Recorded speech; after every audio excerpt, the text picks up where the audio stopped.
So back now to one of our top stories. New satellite imagery shows Russian forces in Belarus are now just around 30 miles away from Ukraine's border. This as the U.S. says that Russia could invade any day. Imtiaz Tyab is joining me now from Kyiv, Ukraine. Imtiaz, good morning.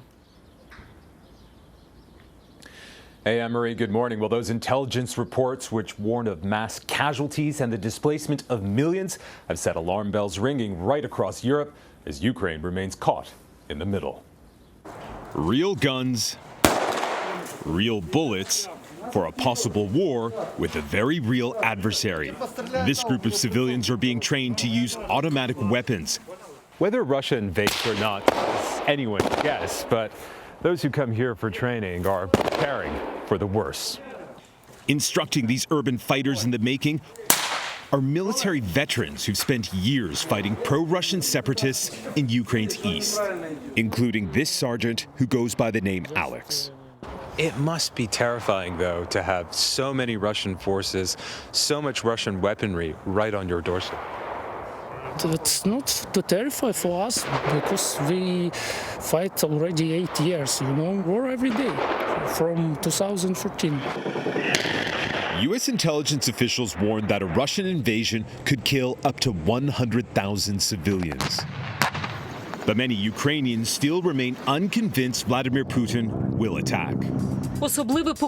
On newscasts across Ukraine, there's barely a mention of the tensions. Instead, the top stories are a supermarket scandal and Ukraine's Fashion Week. Pavlo Klimklin is a former Ukrainian foreign minister. I don't believe in big invasion right now. It's actually not in the interest of Putin. What Putin needs now is to raise the stakes, to ratchet up pressure. Now, that pressure has led to a flurry of international diplomacy. You have the French president meeting with Vladimir Putin in Moscow today, and Germany's chancellor who's sitting down with President Biden at the White House as world leaders try to end this conflict without bloodshed. Anne-Marie. Imtiaz, I want to get to the efforts at diplomacy, but I can't get over kind of this disconnect. We are doing this story every single day here in the U.S. The concerns increase, and it seems like in Ukraine it's an alternate reality. How are Ukrainians sort of digesting the fears that it seems like the rest of the world has that they don't?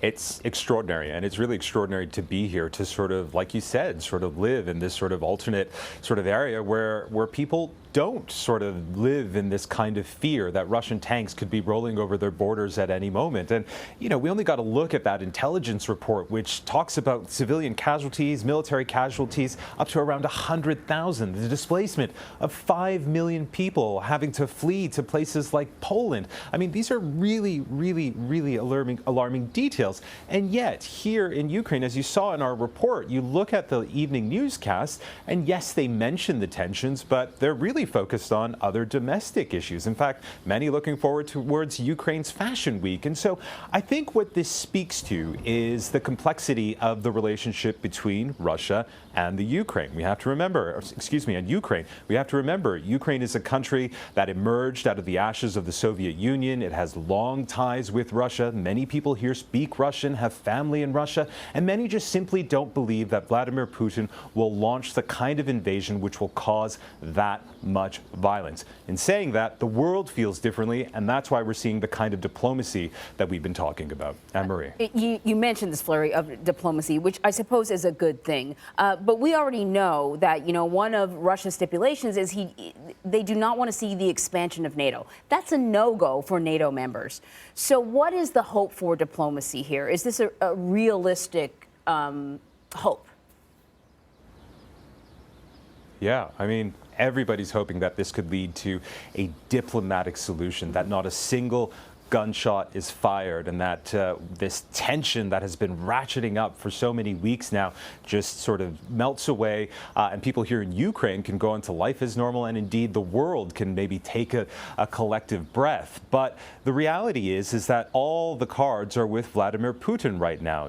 He ultimately is the one person who knows if Russia will invade Ukraine. And that's why this diplomacy is so important. That's why it's so important to see Emmanuel Macron in Moscow meeting with President Putin. We understand that they will be having a joint press conference later today. Hopefully we'll get more details of that. It's also vitally important that, one of the most economically powerful countries in Europe, Germany, the chancellor is meeting with President Biden in the U.S. at the White House.